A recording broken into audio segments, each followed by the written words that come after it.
Oke friend, jangan lupa subscribe dan tekan loncengnya.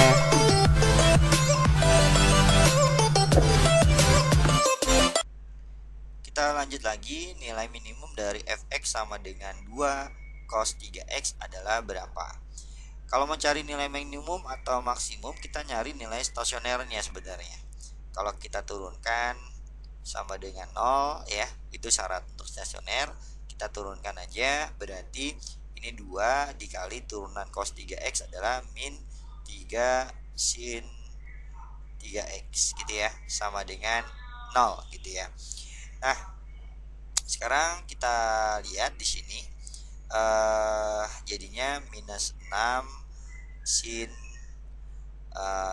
3x ya, sama dengan 0. Nah, pembuat nolnya ini gitu ya. Jadi kalau kita lihat ini jangan diubah-ubah, tetap minus 6 gitu ya, sama dengan 0. Nah, baru kita cari x-nya. Nah, kalau mencari x, 0 dibagi min 6 berarti sin 3x sama dengan 0. Yang hasilnya 0 adalah sin 0 derajat gitu kan ya, sin 0 derajat. Nah, sin itu ada dua kemungkinan. Saya langsung aja.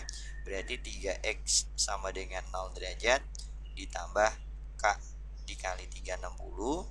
Nah, kalau kita bagi 3 berarti 0 ditambah k dikali 120 ya. Oke, untuk k-nya 0, k-nya 0 berarti dapat x-nya 0. Kalau k-nya 1 didapat 120 dan seterusnya. Yang kedua, pada saat di kuadran 2 positif ya, yaitu 3x sama dengan 180 dikurang 0 derajat. Nah, ditambah k dikali 360. Nah, kalau kita bagi 3 berarti didapat 60 derajat ditambah k dikali 120.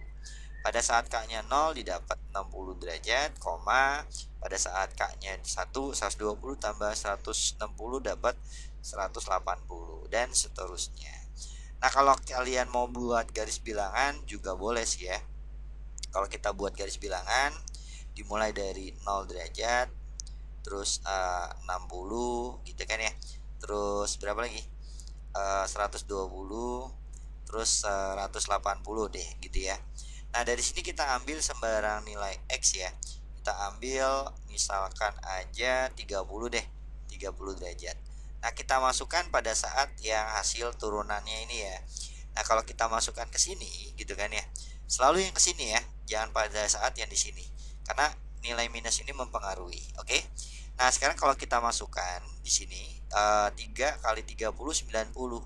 Sin 91 dikali min 6 berarti hasilnya min 6 ya. Berarti hasilnya kalau dimasukkan 30 hasilnya negatif. Nah, tanda negatif ini yang kita perlukan, oke? Ini negatif ya, jangan pernah kita bagi dengan jadikan positif ya, jangan dulu, karena ini mempengaruhi positif atau negatif, oke? Nah, karena banyaknya penyelesaian ini ganjil, untuk 0, 120, 60 sama 180 banyaknya ganjil, maka semuanya berubah tanda. Tadinya minus jadi positif, terus jadi minus lagi. Nah, ngebaca grafiknya dari kiri ke kanan ya. Kalau minus dia artinya dia turun, kalau plus dia naik, kalau minus dia turun lagi. Oke, nah artinya ini adalah titik balik minimum, ini titik balik maksimum gitu ya. Nah, yang dicari nilai minimumnya nih, maka kita ambil 60 derajat. Oke, kita ambil di sini untuk minimum pada saat sudutnya 60 derajat. Maka jadinya 2 dikali cos berapa nih, 3 kali 60 yaitu 180. Nah, udah langsung aja kita patokannya 180 atau 360 ya untuk sudut berrelasi. Nah, maka karena ini di kuadran 2 nilai cos negatif ya, berarti jadinya min 2 cos berapa? 180 itu 180 dikurang ini ya, mendekati ini berarti jadinya 0 ya gitu. Nah, cos 0 adalah 1. Ini 1 dikali min 2 berarti jadinya min 2. Jadi nilai minimumnya adalah min 2 yang B gitu. Oke.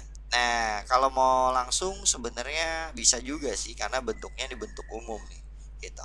Nah, kalau ada fungsi langsung. Nah, tapi karena ini belajar turunan ya, kita harus pakai cara turunan sih ya. Kalau ada bentuknya seperti ini untuk cos atau sin sih ya. Nah, maksimumnya gitu ya. Maksimumnya pada saat mutlak A gitu. Ini kalau misalkan ada plus C gitu ya. Nah, maksimumnya adalah mutlak A plus C. Tapi kalau minimumnya gitu, berarti minus mutlak A plus C. Nah, oke, kalau kita lihat ini dicari yang minimumnya. Di sini A-nya adalah 2, berarti minus mutlak 2. C-nya nggak ada ya. Nah, berarti ya udah minus 2 jawabannya. Nah, itu kalau mau langsung. Tapi karena disuruh pakai turunan, tadi saya pakai turunan dulu gitu.